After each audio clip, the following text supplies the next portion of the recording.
Hey y'all, welcome back to my channel. We are talking Real Housewives of Salt Lake City, Season 6, Episode 9. I know I'm a little late, but better late than never. Let's get right to it. So it is day 3 of Heather's yacht trip. And Heather and Wendy are waking up and, like basically everybody for yoga.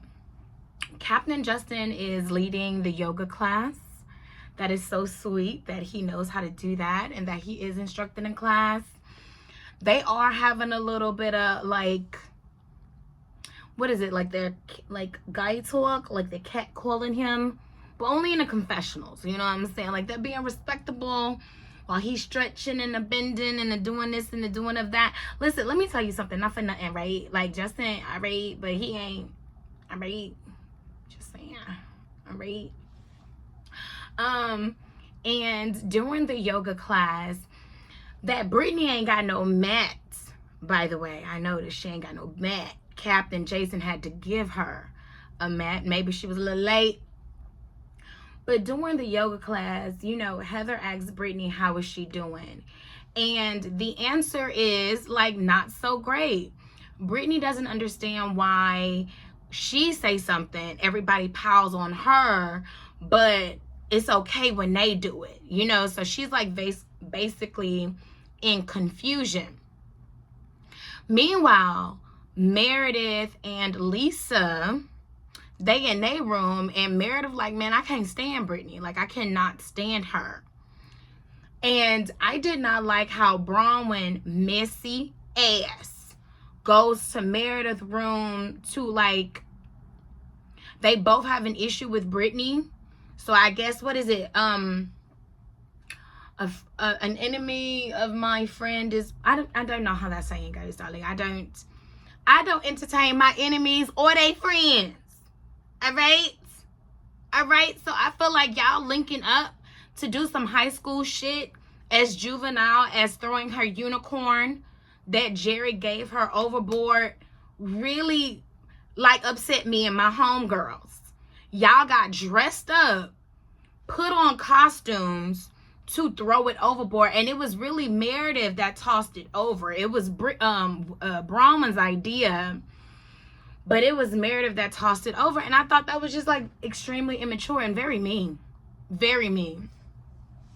All the ladies then sit down for breakfast, and Brittany, why do you sit right next to Meredith? You think I'm sitting next? Okay, it depends on what mood I want to be in. Am I being petty? If I'm being petty, I promise you I will walk in the room and speak to all you hoes that don't like me and sit next to the one who was really talking shit that they think I don't know about and pick up the tab, bitch. See, that's the type of thing I'm on. All right? But it depends. Because if I don't want to be bothered, then I'll sit at the other edge of the table, or I'll take my shit to go. You know what I'm saying? So it depends on what mood I'm in. All right, do I want to be petty? Or do you know? Or not? Petty or not? How do I want to go? Because I can go there. But then when the camera zooms out, I see that, okay, that's the only place for her to sit. She can't sit on the other side of the table, I guess. But shit, somebody would have to switch seats with me. Somebody would have had to switch seats with me. Meredith says she has a problem with Whitney. She did not appreciate the fact, or she felt like Whitney co-signed to Brittany, hey, yeah, this is what's going on, but didn't tell Meredith what was up. And can I say how disgusting and disrespectful how Meredith is acting? I agree with Brittany. The tossing of the hair and to be honest, I'm surprised Ian get started right then, because I'm not sure how much of that disrespect I would have been willing to take. So I agree with Brittany. Look, and nobody's saying nothing. So it's I feel like people say a lot of things when they don't say anything. when you see someone is getting like mistreated or bullied, just because you don't like her, that don't mean you just sit there and say nothing. I can't tolerate that. So even if it's somebody I don't know or somebody I don't like, if I see any forms of bullying, I'm saying something. I'm saying something. I just, So Meredith says she's done with Brittany, and whoever supports her, I'm done with you too. Well, baby, you would need to be done with me, Meredith, because ain't nobody telling me at my big grown age who I can and cannot be friends with. Your issue with that person is your issue with that person. I don't have that issue with that person, especially if we're all mutual friends. It would be one thing, Meredith, if me and you were besties and I only know Brittany through you. That'd be easy fix. Okay, well, my relation with her only stemmed from you anyway. We don't have nothing outside of you. I only see her when we at the group dinner celebrating your birthday, or if we do a group trip. I don't know nothing about sis. I don't know her last name. I don't know her date of birth. I don't know nothing about sis. That's easy. But if we're all like, and I have my own relationship with you, baby, nobody can tell me who and who I cannot be friends with. My friends will eliminate themselves if they disrespect me, my spouse, my home, etc. You know what I'm saying? But other than that, baby, ain't no one person can tell me I can't be friends with them or else I won't be your friend. Baby, bye. You can go. You can go. So, Meredith, baby, that would have been me. All right, where the door at? I leave. That's me, Meredith. That's me. And I love the fact that Heather was like, excuse me? And in her confessional, she says, okay, so you don't want to forgive and move forward with Brittany, but you can move forward and forgive Lisa after the thing she said about you and your family. You remember when she was like on that hype mic moment? You and your dumb family that poses, why can't you own a home? Is that right? Your oh, that's right. Your husband changed jobs every 5 seconds. Fuck Meredith. She fucked half of New York. She's a whore. What happened to that?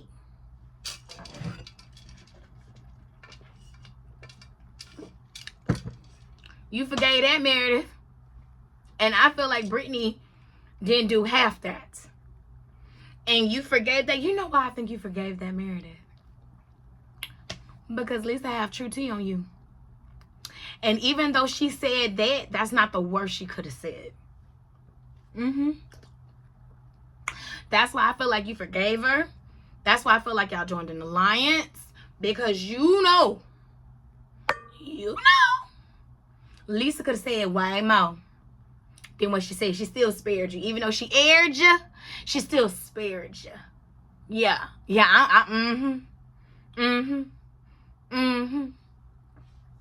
Angie also speaks up and says, okay, well, what about Gouty? You know what I'm saying? Like, none of this is okay. And Meredith says, you know, Brittany can be tossed overboard. And Brittany was like, you can toss me overboard, baby. I know how to swim. Catch that, baby. I know how to swim. You can go ahead and toss me overboard. Brownwyn says, you know, Mary, can you please say something? You're a woman of God. And Mary say no. They ain't gonna listen to me or God, because they too busy trying to get their point across. They too busy wanting to be right. See, I can't even have a conversation with nobody who don't take accountability or someone who is committed to misunderstanding you. Meaning, they problem that they have with you is so deep. Like I said, they problem, because the problem is always one-sided. I don't be having no problems over here. Problems is one-sided. All right? Most of the time. So the problem you have with me is so strong that you are so committed to seeing wrong in everything I do. In everything. So I'm not about to do that. You already made up your mind what happened, and you wasn't even there. What happened, the cause, the effect, and all that. And you think I'm going to waste my time and energy and voice going back and forth with somebody who is committed. You committed to misunderstanding me, seeing an issue with me, and all that other type of... thank you. All right. You're dismissed. Okay. Think what you want.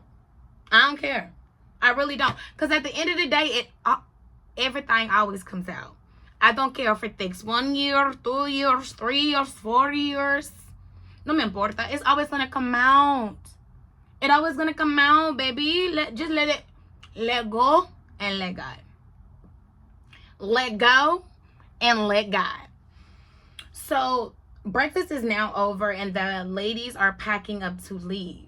Brittany noticed her unicorn is missing. She noticed. And thankfully for Brownwyn, she will be taking a different flight home because you know she had to rearrange her flight and take a different one there. So everyone says goodbye to the crew. They tip them before leaving, which is in great etiquette. You know what else I want to know? How much you supposed to tip? Rule of thumb is like 20%, right? I tip 20%. That is the default setting. Even if I have shitty service, the minimum, I ain't even gonna lie, 20%. If you give me an amazing service, I mean, I've tipped the bill. I have tipped the bill. All right, I'm one of those. But the minimum is 20% to me. So it's like, if you want a yacht, I'm not sure how much it costs, but we're gonna do a round number. We're gonna do a round number. I want to say it's probably about like $100K to rent a yacht for a couple days. Do you tip them $20,000? Because the envelope is thick. Was those all small bills? Like, what is it? Like, I want to know. If you know, please comment below. What is the rule of thumb? Like, what is the average tip? Have they said that on Below Deck? You know, I don't watch Below Deck. I might start watching. I don't know. But I really do want to know what's like the tip. What's the tipping? Do you tip basically the total charge of the trip? Or do you tip like, I don't know. Is it $5,000 a day default? I don't know. So I'm going to learn. I'm going to learn because I plan on being on a yacht once or twice in my lifetime. Then one of the crew members run back and was like, hold on, wait, I forgot something. And then she hands Brittany her unicorn. So when Brittany get her unicorn, she notices wet. So she was like, why is it wet? And the lady was like, I don't know. I found it in the ocean. And Brittany was like, well, who would do something like that? I love the fact that Brittany asked every single last one of them who did it. And when she went to Brownwyn and Meredith, they did admit to doing it, talking about we thought it would make you laugh. You know damn well that was not to make her laugh. That was to be mean. Even Whitney said, why would you think that would make her laugh? That wouldn't make anybody laugh. That was not funny. It was mean. Brittany was pissed. She walked away, and rightfully so. I would have been pissed. If any of y'all, almost all of y'all, are married on that cast, let's run it. Yeah, all of y'all are married on that cast, but Brittany, and Brittany don't count because she's a friend of Meredith. If your husband would have did a message like that for you, you would have been pissed if somebody threw it overboard. Lisa, if your husband would have did that. Whitney, if your husband would have did that. Mary, if Robert Jr. would have did that, because I don't see Robert Sr. leaving you a mess. If Robert Jr., come on. Angie, Brownwyn. And then one of y'all say, wasn't it you, Brownwyn, that said your husband don't say I love you or something like that? Oh, that wasn't you. That wasn't you. I think that was Dr. Simone. I'm mixing up the housewives. But yeah, baby boom. We all would have been pissed if that would have happened to us. And we wouldn't have been looking at it like, ha ha, this is a joke. Not even if our bestie would have did it, because there's nothing funny about that. You did that to hurt me. And you wasn't even going to say nothing about it. You wasn't even going to say nothing about it. You didn't even go back and fish it out. If you meant it to do it as a joke, you didn't even go overboard and fish it out. You didn't even do that to even give it back to me and let me know what happened. Hey, listen, I did this. I took it overboard. I thought it was a joke. Me and Mary did, haha. We was really pissed. I felt really bad. So I had to jump in there, get it over there, and get it back to you. Pronto. You couldn't even do that. huff a horse. Anyways, now the screen goes silent, right? And now everybody is kind of telling their POV on what we didn't see, which is what happened in the plane. So they said Meredith throws a fit, right, before they even got on the plane, about the rumors of her husband that Brittany said about the cheating, and acted completely irate, right? Said she was making a scene at the airports. And then they boarded the plane. And they thought they was cool. And then the ladies started narrating what happened in the air. They said, Meredith started reliving what Brittany said in her head. So in the air, she started like calling Brittany names and saying she wanted to see everybody's phones. She was banging and hitting Brittany's chair. And Meredith says she don't know what the fuck they talking about. She said she was just venting to her friends and Brittany just so happened to overhear. All right, that's what Meredith said. Then they landed and it was so bad. They say the abuse, the verbal abuse, the emotional abuse and trauma that Meredith inflicted on Brittany was so much that she just fell. She fell in a puddle of tears, y'all, because it was just so hurtful. It was just so hurtful, and she endured that the entirety of the plane. Now, Meredith was like, y'all putting 10 on 20 right now, because if it was really that bad, I would have been banned. The air marshal would have came. I probably would have been tied down to my seat and all of that. So y'all are lying, right? Back at home 2 days later, Mary and Brownwyn meets up for lunch, and Mary tells her account on what had happened. Whitney said it, you know, Lisa was involved also and was kind of like egging Meredith on about what was going on with Brittany and the TikTok. And I'm like, wow, like that is bananas. Lisa's like, you fucked up. You fucked. That's according to Whitney. Whitney saying this, I went down blind. But according to Whitney, allegedly, Lisa was like, you fucked up. You fucked up. Show us your phone right now. Show us your phone right now. Now, Lisa, giving her account to her husband, basically said Meredith did talk to me about Brittany, and it was loud, but I don't know if she did it on purpose so Brittany could hear her, because that was a good question, John. John was like, did she do that on purpose? You know damn well she did it on purpose. You know she did it on purpose. I feel like bullies be knowing who to bully, right? You knew damn well Brittany wasn't gonna say nothing to you, let alone both of you. And Brittany was probably hurt more than anything listening to Lisa. I know she said she felt betrayed by Lisa the most because they were supposed to be ladies. They were supposed to be ladies. Heather meets up to have lunch with Brittany, and Brittany is still visibly upset. It looked like Brittany cried on the way there. It looked like Brittany cried getting mic'd up. It looked like Brittany cried the entire time. Heather said she was asleep for most of it. And Brittany basically tells her, like, you know, I started to wake you up. She was pulling my hair. She was pointing at me, shouting. And Heather said that she heard Lisa say, you know, you fucked up. You fucked up. Give me your phone. That's what woke her up. She said that's what woke her up, hearing Lisa yelling and things like that. And again, Brittany feels very betrayed by Lisa for not defending her like she has done for Lisa time and time again. And Brittany said not only was she egging her on, but she participated in it. Like, that's a type of hurt. Babe, girl, we'll talk about that later. Heather says she 100% on Brittany's side. And she apologized again to Brittany about what she had to endure on that flight. Brownwyn and Whitney meets up to have dinner, and they talk about what happened again on the flight, because you remember Brownwyn is not there. She was not there, so it's like she's getting, you know, bits and pieces for everyone who is there. And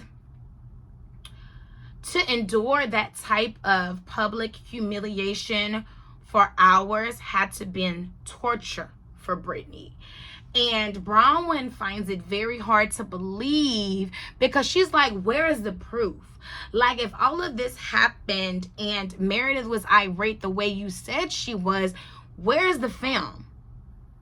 You mean to tell me nobody in the plane recorded this? It was nothing. It was like no proof. And how come this didn't happen? How come that didn't happen? Like, something ain't adding up.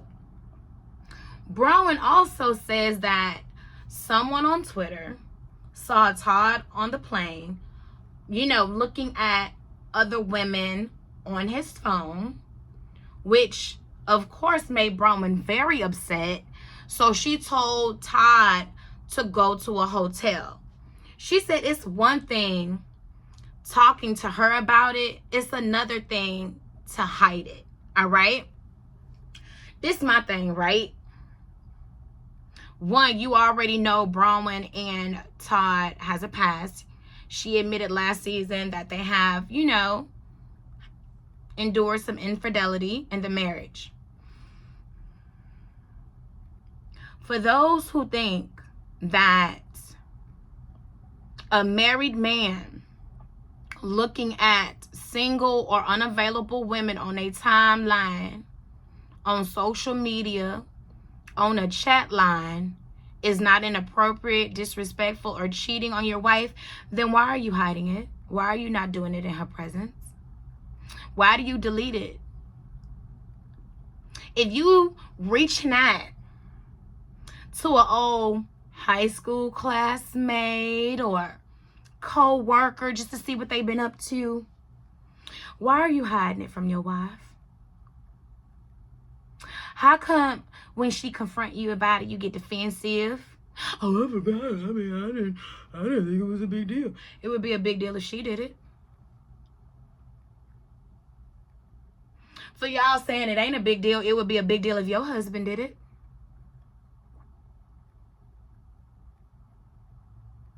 Stop. Stop. You know damn well any spouse entertaining anyone else outside their spouse is cheating. We all know this. And if it's not, again, why not have a conversation? Why not have an arrangement? Brownwyn say they don't have an arrangement. Brownwyn say they don't have an arrangement, but if he wanted it, she might be up to it. She might be up to it. But they haven't had a conversation about it. She wants them to have an understanding. That's hurtful, y'all. Seeing someone that you love and you're committed to look at other women, and that is hurtful. And you think we can't do it? How would Todd feel if Brownwyn was just looking at big black dicks all day? Just BBCs. All down the timeline. Somebody the complete opposite. You cannot tell me Todd wouldn't feel no type of way. That type of shit will develop insecurities in a marriage. Why would you do that? Why would you do that? And you saying it's okay to Todd do? That's because Todd ain't your husband and you probably don't find Todd attractive. What if it was your husband? You mean to tell me you would be okay with your husband looking at Becky? With the good hair? You'll be okay with it. Half naked? Double tapping? Liking the photos? Having a whole conversation? You'll be okay with it. Yeah, of course you would, sis. Of course you would. But it's okay. It's okay when other men do it to women you don't like. But it wouldn't be okay if your man did it to you. right? Oh, it's different. That's different. It's different. Same things change. I ain't doing nothing behind my man back that I can do in front of his face. That's how you know you're doing something wrong. Anyways, Whitney says her and her husband have been together for 15 years. And they have discussed the possibility of having an understanding or an arrangement. Rules, if you will. And Brownwyn was like, she just wants them to evolve together, whatever that may be. This my thing, right? Again, different strokes, different folks. Some people might not consider people looking at other people cheating. I do. And because I do, I'm talking to whoever might be my spouse, it is cheating. I do. Because some people don't think a lot of things are cheating. Bullshit. Let me tell you something about it. I ain't having no agreement. If you coming over here thinking we about to have an agreement, rules, and all this other shit, we might as well kiss the relationship goodbye. We might as well do that. Because that's the only thing left coming. I don't know one couple, and I mean this. I don't know one couple who invited an extra person in their bedroom and that couple's still together. I don't. Me personally, I don't even want that. I don't even want it. Not even no out of sight, out of mind type thing. I don't even want it. Like, me and my current partner talked about having another person. No. We both decided we don't want that. It is not even nothing about that entices us. I don't want to see him. No, and he don't want to. No. We good over here. We're absolutely good. So, Angie goes to her daughter's room to help her pack for her horse show. I think that is amazing. Okay, I cannot wait to do that for my babies. And she wants her daughter to become more aware of her culture. And Electra says she feels more aligned with her father's roots than she does her mother's roots. And her mother was basically like, I don't want you to have to wait to get older like I did to appreciate our culture. I'm not gonna lie, I'm Nigerian, right? Growing up, I hated my name. I hated, not my first name, I hated my last name because people kept getting it wrong. People kept getting it wrong, and it just made me, it upset me. All right, it would upset me that people would get it wrong, and then like the class would laugh because it's a long name. It's Ogumbi or whatever and whatnot, and they used to say it wrong, and you could tell like when they get to my name, because they'll be like Ogumba, and I'll be like like I didn't realize when I was young, I wasn't, but now that I'm older, I appreciate that heritage. I appreciate that last name and everything that it stands for and that it has a meaning, and I love it. So I get it. You know what I'm saying? And again, Angie, sometimes you gotta go through it to get it. Like you said, baby, you had to get older to appreciate. The same gonna have to happen to Electra. Same thing happened to me, baby. Same thing happened to me. Because I was like, Mama, why you just didn't give us an Americanized name? Like, why you just didn't give us your maiden name? Why you just couldn't make it easier? I understand it now. I didn't get that then. I understand it now. So, Heather goes to brunch with Lisa, who arrives 90 minutes late. Y'all, the fact that I wouldn't even be there, all right? I'm not waiting 90 minutes on no one to arrive. Y'all already know how I feel about tardiness. I am not waiting 90 minutes for, and when I say anyone to arrive. That is so disrespectful. That is so disrespectful. And Lisa didn't even apologize for the wait. She didn't say, oh, I'm sorry to have kept you wait. She didn't do none of that. None of that. It was like it was a privilege for her to be there and show up in the first place. So Heather asks, how does she feel And Lisa was like, you know, it was a lie. And then Heather starts to call Lisa out on her behavior. And Lisa was like, I don't understand how y'all trying to make me a part of this too. Like, I didn't do anything. And Heather was like, but I saw it. Like, and you saw it. You saw we had to help Brittany off the plane. Like, why didn't you do anything? And Lisa said, I was preserving my peace.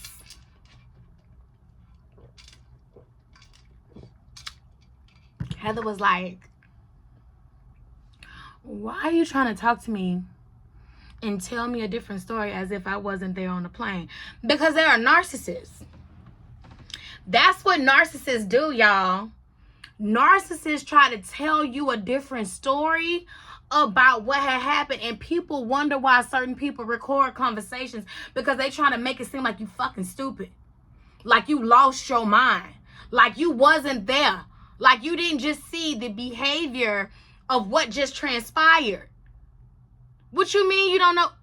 Yes, that's what you said. You said that. You skipping over it. What? You don't remember now? You what? Now come on now. I know I'm not crazy. You trying to tell me what didn't happen? I was there. I seen it with my own two eyes. I seen it with my own two eyes. And even if you do play it back on the playback, and it's that person voice, they still gonna be like, oh, I didn't mean it that way. I mean, what I meant was, or what I thought you said. No, that's not what happened. You trying to change the facts. You trying to change the facts to fit into the narrative that you created in your head. That is scary as shit. And then you trying to convince me of the lie you told yourself, like I wasn't just right there. What? Babe. And then it's exhausting. It's exhausting arguing with narcissistic people, because once you start making sense, they try to switch to something else, change the subject. Baby, Lisa gave all the traits. She gave all the traits. That is scary as shit. You trying to convince me of something that I saw with my own two eyes. Lisa said she had Brittany's back until it came with messing with Meredith's message. Like, if Brittany is upset with me, she's upset with the wrong person. Like, nothing was resolved there with that conversation. Then Meredith and Mary meets up for a drink, right? And Mary genuinely asks Meredith, like, you know, how are you doing? And Meredith says she's good. And Mary said, you know, last time I saw you, you just was not in a good place. You know, and I seen you upset before, but this was different. And Meredith was like, well, what do you think happened? And Mary was like, baby, I ain't got to think. I know. I was there. I saw it with my own two eyes. Meredith says she was only upset for about 15 minutes of the flight, y'all. And Mary was like, okay, now I'm worried, because how you don't recall that it went on for longer than that? Like, it went on for hours. And then Mary says to Meredith, I'm not here to debate. Like, I am truly concerned about you. And I know you would be concerned about your image. And, you know, Meredith kind of like denied. And, you know, Mary had a good point. She was like, I don't know how I can move forward with this group if nobody don't realize how important it is to take accountability and then move forward.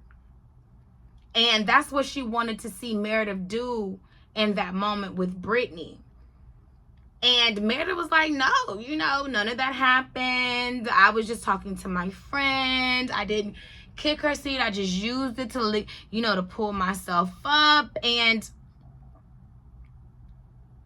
it was just basically like, it was all her. It was all her. I didn't do anything. Or if I did do something, it was because of her. It was because of her. You will never evolve or grow. Mary said that best.